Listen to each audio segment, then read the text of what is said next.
नमस्कार दोस्तों, PHR voice channel में आपका दिल से स्वागत है। आज हम लाए हैं एक भावुक और प्रेरणादायक कहानी जो जिंदगी को देखने का नजरिया बदल देगी। बुढ़ापा एक बोझ नहीं।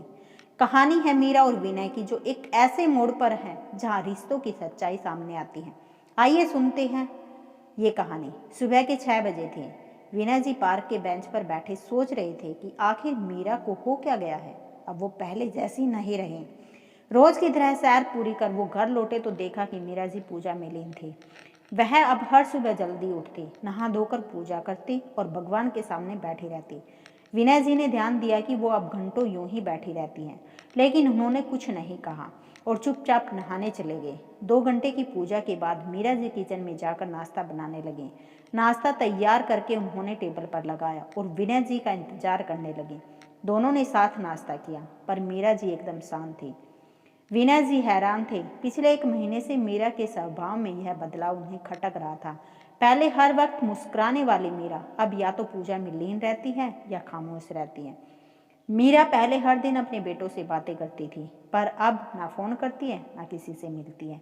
विनय जी से भी बात करना कम कर दिया। विनय और मीरा के 2 बेटे थे। बड़ा बेटा अमित, जिसकी शादी श्रुति से हुई थी और वो ऑस्ट्रेलिया में था।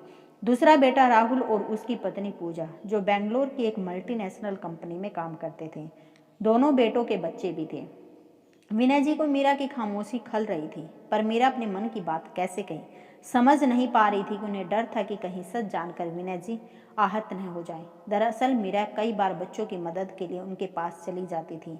बच्चों ने कभी उनसे इनकार नहीं किया, पर पिछले महीने जब विनय जी रिटायर हुए और पूरा परिवार इकट्ठा हुआ, तब मीरा को एक सच्चाई पता चली। रिटायरमेंट पार्टी के बाद अमित ने मीरा से कहा, मम्मी अब आप पापा के पास ही रहिए, उन्हें आपकी ज़रूरत है। ये बात सामान्य सी लगी, पर जब मीरा टिफिन लेकर राहुल और पूजा के कमरे के बाहर पहुंची तो उन्होंने अंदर की बातें सुन ली। पूजा कह रही थी कि अब हमें मम्मी की ज़रूरत नहीं, अब अगर वो आएंगी तो पापा को भी साथ लाएंगी, खर्चा बढ़ेगा, घर की शांति भी जाएगी। मीरा यह सुनकर अंदर से टूट गई। बेटों ने ही अगर उन्हें बोझ समझ लिया तो बहुओं से क्या उम्मीद। अपने बच्चों की जिसने सब कुछ कुर्बान कर दिया, आज वही उनके लिए बोझ बन गए।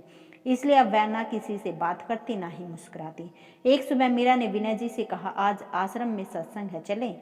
विनय जी जानते थे कि मीरा को सत्संग का इतना शौक नहीं है, फिर भी हामी भर दी और कार में मीरा भजन सुनती रही, चुप थी।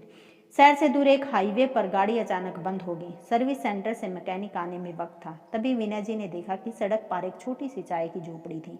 वो दोनों झोपड़ी में पहुंचे। वहाँ एक बुजुर्ग महिला चूल्हे पर चाय बना रही थी। अदरक इलायची वाली चाय दूं?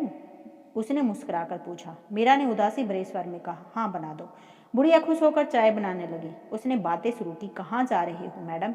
मीरा ने अनमने ढंग से कहा, सत्संग जा रहे हैं। बुढ़िया बोली, अच्छा वहीं पास में एक पिकनिक स्पॉट है, वहाँ भी जरूर जाइएगा। फिर चाय ला कर दी। मीरा ने देखा कि वो बुढ़िया के लिए सब कुछ कह रही थी, बिना किसी सिकन के, मुस्कुराते हुए। मीरा ने पूछा, तुम्हारा कोई नहीं है? बुढ़िया बोली, 4 बच्चे हैं, सबकी शादी होगी, लेकिन अब किसी को मेरी ज़रूरत नहीं। अब अकेली हूँ तो क्या, खुद का काम करती हूँ, खुश रहती हूँ, दुख मनाने से क्या फ़ायदा।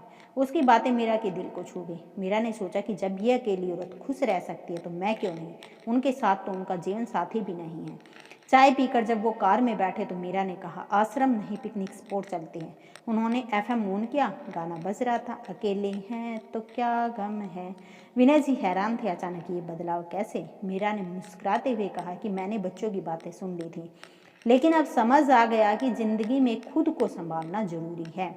जब तक तुम मेरे साथ हो, मुझे और किसी सहारे की जरूरत नहीं। विनय जी ने उनका हाथ थामा और बोले, तुम्हारा पति जिंदा है और हमेशा तुम्हारे साथ रहेगा, अब कभी दुखी मत होना। मीरा जोर से हंस पड़ी। दोनों ने पिकनिक स्पॉट पर बहुत अच्छा समय बिताया। अगले दिन मीरा ने अपने घर के ग्राउंड फ्लोर पर एक छोटा सा बुक कैफे खोल लिया, जहां कॉलेज के बच्चे आते, पढ़ते, खाते और मीरा से खूब बातें करते। विनय जी भी उनका पूरा साथ देते। अब मीरा का दिन गपशप और नई उमंगों से भरा होता। दुख की परछाई अब उनके चेहरे पर नहीं दिखती, बस एक मुस्कान जो सब कुछ कह जाती थी। धन्यवाद दोस्तों। अगर ये कहानी आपको पसंद आए तो एक प्यारा सा कमेंट जरूर कीजिएगा, वीडियो को लाइक कीजिएगा और अपने दोस्तों के साथ शेयर जरूर कीजिएगा। धन्यवाद।